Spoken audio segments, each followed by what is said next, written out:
December is here, and like many, Christmas is on my mind. So let's make a Christmas video.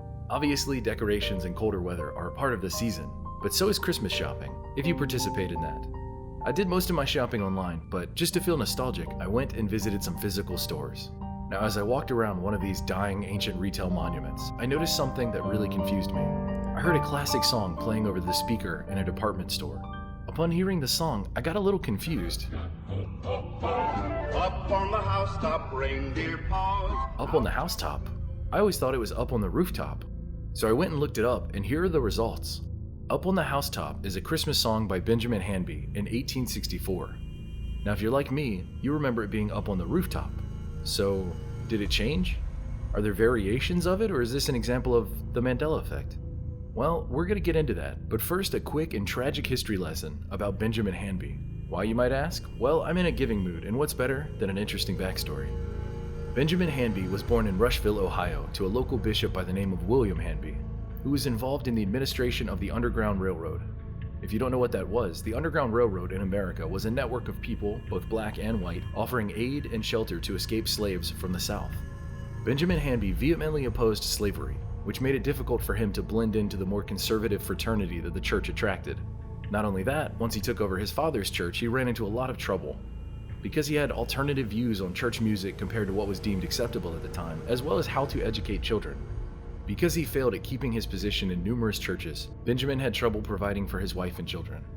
There was one point in time where he wrote a song called Darling Nellie Gray, which he sent the manuscript of to a publisher called the Oliver Ditson Company of Boston.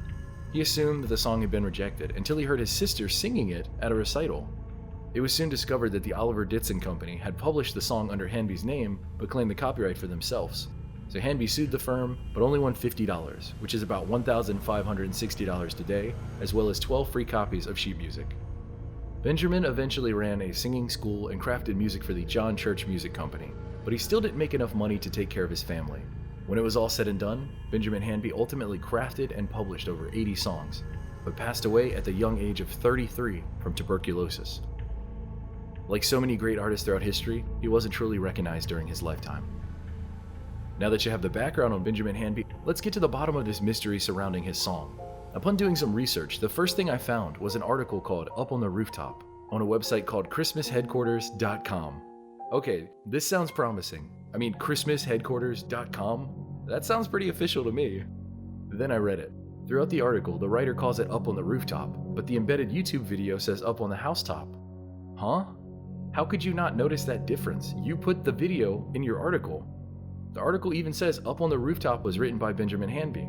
If you click on his name, it takes you to the Wikipedia page for him, where it says he composed Up on the Housetop. Why does the name keep changing? Was it written to be Housetop, or was it written to be Rooftop? Well, apparently, the original lyrics are as follows. Up on the house, no delay, no pause. Clatter the steed of Santa Claus. Down throw the chimney with loads of toys. Ho for the little ones, Christmas joys. I'm gonna be honest, the shorter version right there, I think that's incredible. I think we should all just sing that instead. Anyway, apparently it wasn't ever Rooftop. And as for Housetop, that's only in the name of the song. In the original lyrics, it only ever says house. So what do you think about all this? Or does it even matter? Is this just a song that changed over time? Just like how people in different parts of the world use different colloquial phrases, such as housetop or rooftop, and because of that, the lyrics changed over time?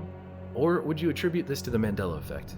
Honestly, for this one, I don't really know. I always grew up singing On the Rooftop, but maybe I was wrong all along. Upon digging further, I found a ton of renditions of this song using housetop, and only a few country versions using rooftop. So make of that as you will. Anyway, let me hear your thoughts and memories in the comments below. Thank you all for watching, and if you haven't subscribed to All Time Clips already, what are you waiting for? I just wanted to put out a nice little Christmas video in December, so here you go. Usually this content over here isn't exclusive, because it's literally a clips channel. You know, that's the point. They're clips from other videos.